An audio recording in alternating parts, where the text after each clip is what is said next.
The wedding took place on Sunday, the 9th of November 2025 in Nongoma, KZN, following the Umkhehlo pre-wedding ritual.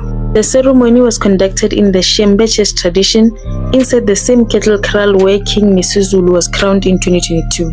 Queen Nomzamo Kamyeni is now the third wife of King Misuzulu, following Queen Ntokozo Kamaisela and Queen Noziziwe Mulela. The wedding marks a significant moment in the royal family's journey, especially after months of legal and family disputes surrounding the marriage. The guest list was packed with celebrities. EFF President Julius Malema gifted 2 cows as part of the celebration, while Gauteng Premier Panyaza Lesufi and other political leaders were in attendance.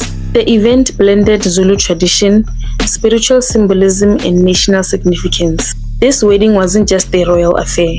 It was a celebration of Zulu identity, unity, and the evolving role of monarchy in modern South Africa. What do you think of King Misuzulu's royal wedding? Drop your thoughts in the comments.